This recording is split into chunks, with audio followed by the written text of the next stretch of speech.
Batch of regular stone here, and here we have the anatomical portion of the first stage pour as before.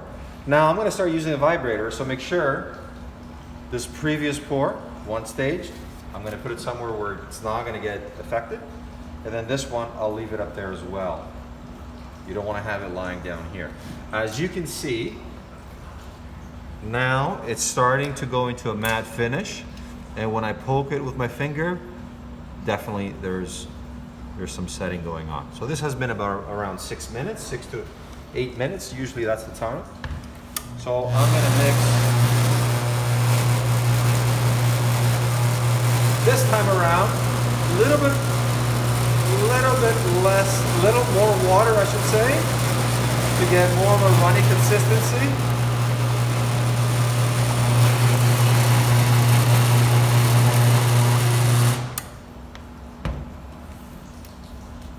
And just gonna get a paper towel here and dispense some stone, more than I need.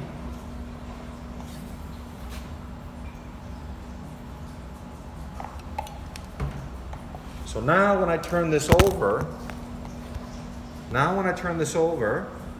it's not going to affect the quality of the master cast, because this has set somewhat. So when I start shaping the model, I'm not disturbing the first stage of the pour. Get the camera on that side, you can see I got some more stone here, and this is the area where I got to build up. And if you're not sure, just make it bigger. It really doesn't take a lot of time to trim this off on the model trimmer. Now, I'm not gonna leave this base this wide. This looks excessively big right now. There's a point where it's too much, but I'm not gonna trim it back just yet. So I'm taking a little bit here and really concentrating on building the area around the retromolar pad, because this is where most of the mistakes happen, where you're going to end up being a little bit on the thin side around this part of the model, and you won't have enough thickness in your model to produce a sufficient land area to preserve the periphery, the length, and the thickness of the impression.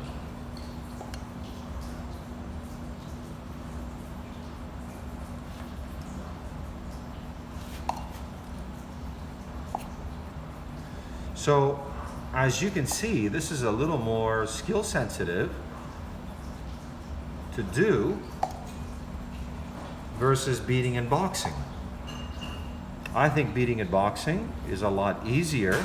It feels like you're doing more work, but how much work are you saving when you're doing this? And as you'll see, after we separate the maxillary master cast and the lower, that one over there is a lot less work.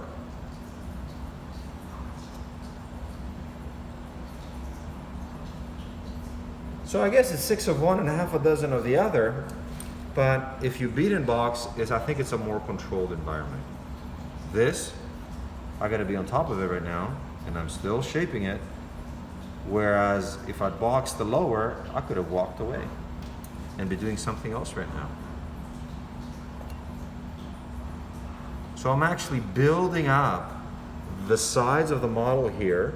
If we look at it from a top view, I'm building up the sides of the model here excessively to ensure that I have enough thickness on my cast. And look at the mess I made on the teeth here. Not a big deal, I can always pick those off. I think I'm a little bit short here, and I'm always conscious of being really, really thin around the retromolar pad area, so So I keep building it up and building it up.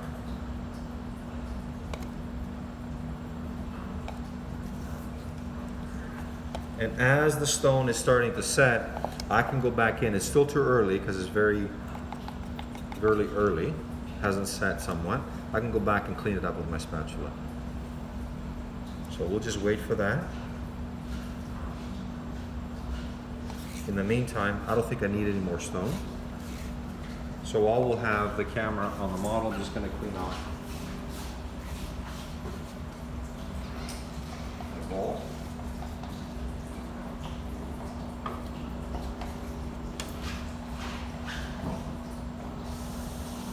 As you can see, that base there is considerably larger than the one that we did on the maxillary. But obviously I'm just going to trim it down before it completely sets. But let's just say, hypothetically speaking, something came up and you can't do this part, what I'm going to do next. You got to walk away from your model because the phone rang, or you did something else, or something else came up. There's a lot of stone there to trim. It's not impossible. So now what I'm going to do, if we can look at it from here, from the top, I'm going to take my clean spatula and actually just scrape the stone towards the bench and take that off. Just leave it on the side. And this kind of minimizes the amount of time that I'm going to spend on the model trimmer. Again, you got to be very careful not to reduce too much at this time, because it defeats the whole purpose of going through all this work. So even though I'm introducing little micro vibrations by just the use of my spatula here, the first stage of the pour is almost completely set. It's not ready yet to be taken apart. We're not going to take this apart. We're going to be doing something else to it. But certainly, it's a lot stiffer than the second stage. So I'm not concerned about stone now pulling away from the impression surface to create any distortion. So we'll leave it at that, and on the next video we're going to watch how to clean these up a little bit, remove the wax from this one and as well as this one, and start trimming our models.